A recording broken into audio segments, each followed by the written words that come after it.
अनगिन गीत जन्म भर गाए, लेकिन खुद रह गए अगाए। सुनते रहे व्यथा औरों की, अपना दर्द कहां कह पाए।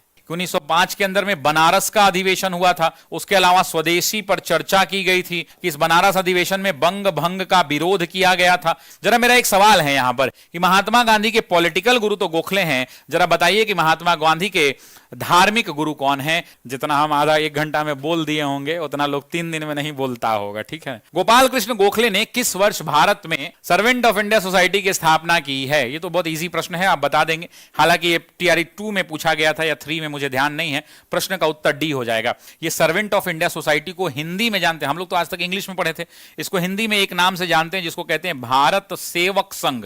अभी ऑप्शन में आपको दिख रहा होगा भारत सेवक मंडल, ये भी इसी को कहते हैं, भारत सेवक मंडल। तो कंफ्यूज नहीं होना है। इसकी स्थापना कब हुई तो आप भी जानते हैं, 1905 के अंदर में हुआ था। उस समय किसने किया था तो गोखले ने किया था। 1905 के अंदर में बनारस का अधिवेशन हुआ था और इसी बनारस अधिवेशन के दौरान गोपाल कृष्ण गोखले ने क्या किया था तो इसकी स्थापना की थी।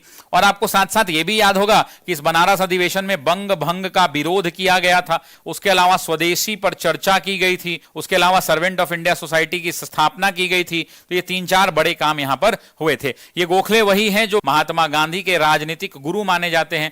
एग्जाम में पूछता है कि वो कौन व्यक्ति था जिसने गांधी को कहा था कि आप दक्षिण अफ्रीका से भारत आने के बाद 1 साल तक भारत की यात्रा करिए। तो इस बात को ध्यान रखिएगा, ये गोखले ही थे। जरा मेरा एक सवाल है यहां पर कि महात्मा गांधी के पॉलिटिकल गुरु तो गोखले हैं, जरा बताइए कि महात्मा गांधी के धार्मिक गुरु कौन है, रिलीजनल गुरु, धार्मिक गुरु कौन थे। नारायण गुरु नाम हुआ करता था।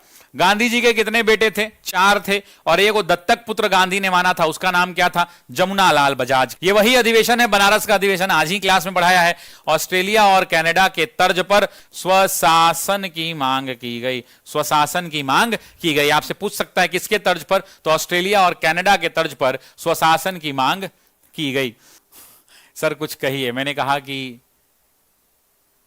अनगिन गीत जन्म भर गाए, अनगिन गीत जन्म भर गाए, लेकिन खुद रह गए अगाए। सुनते रहे व्यथा औरों की, अपना दर्द कहां कह पाए। अनगिन गीत जन्म भर गाए, लेकिन खुद रह गए अगाए। सुनते रहे व्यथा औरों की, अपना दर्द कहां कह पाए। हमने पूरी उम्र खपा दी, जलकर पीर पराई में।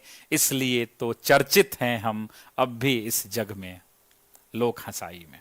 हमसे मत पूछो दुनिया में क्या क्या बुरा भला देखा है। न्याय की देवता के हाथों में हमने खून लगा देखा है। चंदा से उजले मुखरों पर भी काले धब्बे देखे हैं। हमने देवों की चादर पर भी पैबंद लगे देखे हैं। जीभ कांपती है कहने में, फिर भी लो तुमको बतलाएं। सरस्वती के छंद वेश में पूजती देखी हैं गणिकाएं। इसलिए तो आग रमाए घूम रहे कविताई में। क्या क्या नहीं देखा इस दुनिया की हंसाई में। तो इससे ज़्यादा क्या ही कह सकते हैं। बहुत कुछ देखा है इस दुनिया में, लेकिन बहुत कुछ बोल भी नहीं सकते हैं सार्वजनिक मंचों पर, है ना। बाकी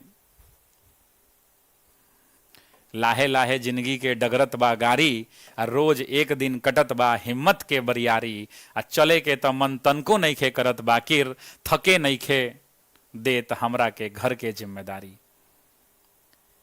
मैंने 4 पंक्तियां कही कि लाहे लाहे जिंदगी के डगरत बा गारी, रोज एक दिन कटत बा हिम्मत के बरियारी। चले के त मन तनको नहीं खे करत, बाकिर थके नहीं खे देत हमरा घर के जिम्मेदारी। अपना हिस्सा के सुख दुख अपने झेलत बानी, नईखे केहू देत दिलासा ना मिलत बा अकवारी। हंस के लोर छुपावे के आदत हमहू सीख लेने बानी। जान गईनी की काम ना आई कोनो रिश्तेदारी। नीमन बाउर कुछ ना होला सब समय के फेरा ह। नीमन बाउर कुछ ना होला सब समय के फेरा ह। नियति कब को नीमन बाउर कुछ ना होला सब समय के फेरा ह। नियति कबो हंसाई कबो रुलाई सबके पारा पारी। तो भाई यही है, और इससे ज्यादा कुछ नहीं है ना। एगो बच्चा लिख रहा है कि सर टाइम पास ना करें। हमारा क्लास में अगर तुमको टाइम पास लगता है तो हमको लगता है कि तुमको भारत में सॉरी धरती पर नहीं, चांद पर भेज देना चाहिए।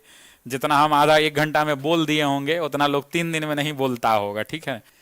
वो 1 घंटा में जो हम बोलते हैं, वो 1 घंटा में जो हम बोल देते हैं वो आप 3 दिन में नहीं बोलते होंगे, ठीक है।